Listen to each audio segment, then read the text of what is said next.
On January 14, 2013, a tiny app called Vine launched, and within 48 hours a single 6-second clip of a dancing baby had been viewed more than 1 million times, a shocking proof that the internet could be captured in the blink of an eye. What began as a whimsical experiment quickly exploded into a cultural phenomenon, birthing a new generation of creators who spoke fluently in loops, memes, and punchy visual jokes that could be consumed faster than a coffee break. Twitter, the 140-character powerhouse, saw the frenzy and swooped in, purchasing Vine for a reported $30 million in October of that same year. The acquisition seemed like a perfect marriage.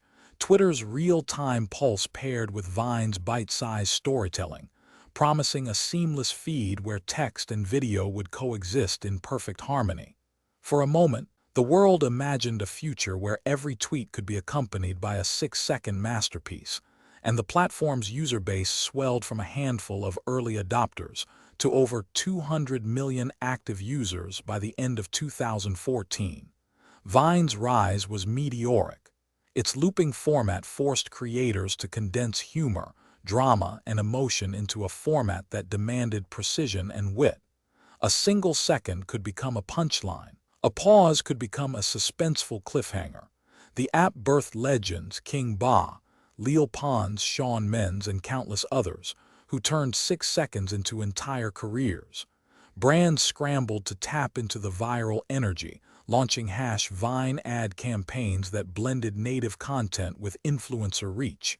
Even mainstream media took notice, with late-night shows featuring Vine compilations and news outlets covering the Vine of the day. The platform felt unstoppable, a cultural heartbeat that throbbed in sync with the zeitgeist of the mid-2010s. But beneath the glittering loops, warning signs began to surface. First, monetization remained a phantom.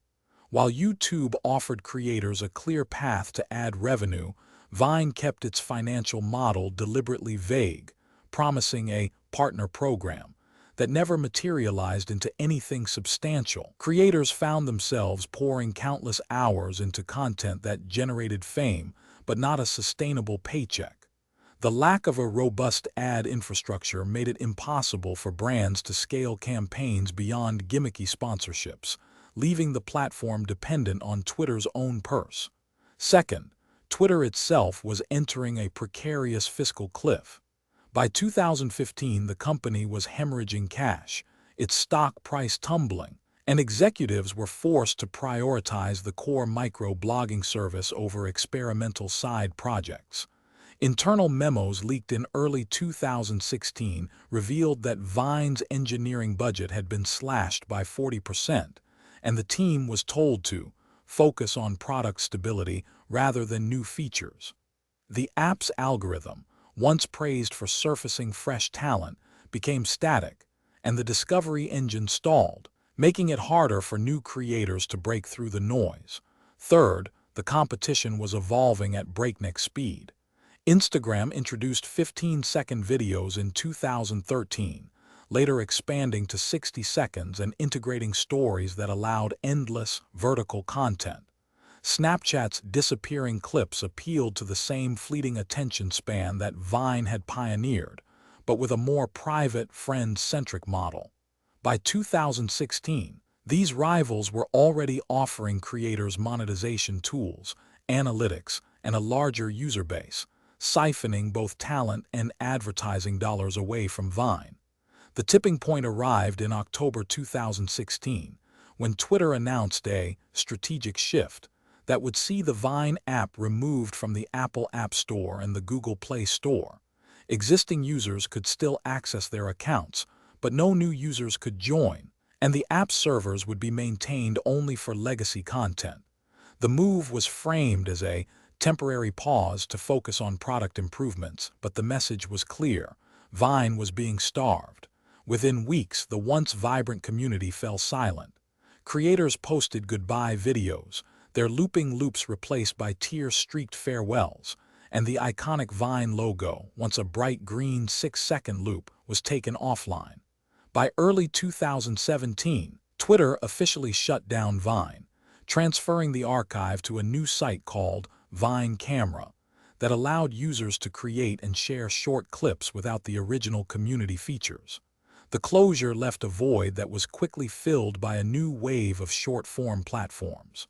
Former Vine stars migrated to TikTok, a Chinese app that embraced the same looping logic but added sophisticated music licensing, a robust creator fund, and an algorithm that could catapult an unknown user to global fame overnight. Instagram launched Reels, and YouTube introduced Shorts, both directly echoing Vine's 6-second ethos while learning from its missteps, most notably, providing clear pathways to monetize content. The aftermath of Vine's collapse serves as a cautionary tale for tech giants and creators alike.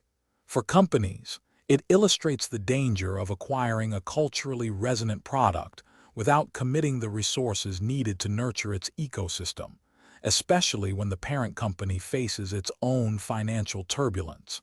For creators, it underscores the importance of diversifying platforms and building revenue streams independent of any single service. The 6-second loop may have vanished, but its legacy lives on every time a TikTok trend erupts, every time an Instagram reel loops perfectly, and every time a creator remembers that a single second can change the world.